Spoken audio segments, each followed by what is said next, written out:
tous, bonsoir et merci de nous suivre. Le président du Faso est arrivé ce matin du 9 mai à Moscou, la capitale fédérale russe.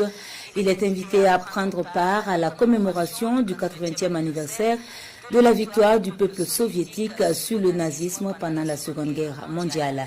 Le capitaine Ibrahim Traoré prendra part aux festivités aux côtés de plusieurs autres chefs d'État. Son arrivée en image avec notre envoyé spécial. Bienvenue dans ça. Moscou, aux environs de 14 heures, ce 8 mai. Le président du Faso est en terre amicale. C'est la deuxième visite officielle du capitaine Ibrahim Traoré en Russie, après celle de juillet 2023 à l'occasion du sommet Russie-Afrique à Saint-Pétersbourg. Invité le mat du président Vladimir Poutine, le président du Faso vient assister à la célébration du 80e anniversaire de la victoire soviétique sur le nazisme pendant la Seconde Guerre mondiale en présence de plusieurs autres chefs d'État, événement prévu demain. Également en ligne de mire de ce séjour, le renforcement de l'axe Ouagadougou-Moscou. Il est prévu un tête-à-tête entre le président du Faso, le capitaine Ibrahim Traoré, et son homologue russe Vladimir Poutine. Des échanges qui porteront sur des questions stratégiques non seulement bilatérales mais aussi multilatérales. Le président du Faso prendra également langue avec la communauté de la Confédération des États du Sahel, vivant en Fédération de Russie.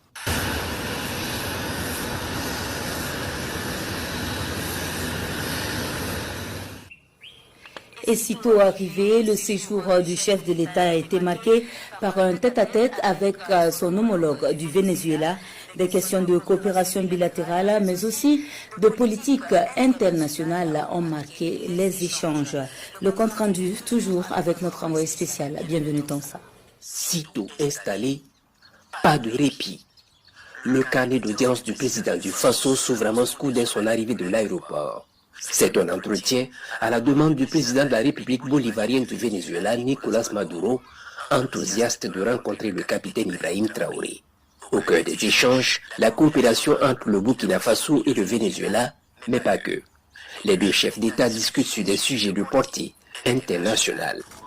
Très heureux de pouvoir rencontrer le capitaine Traoré et ensemble pouvoir rejeter les bases d'une relation renforcée entre les deux pays. Nous sommes les frères et les sœurs d'une même mère qui est la mère Afrique. Et nous admirons la lutte que le Burkina Faso a toujours menée pour la liberté, l'indépendance, la justice. Nous avons bâti de très bonnes choses entre le Burkina Faso et le Venezuela. Au-delà donc des relations de coopération au beau fixe dans différents domaines, le Burkina Faso et le Venezuela, foi de son président, ont une convergence de vues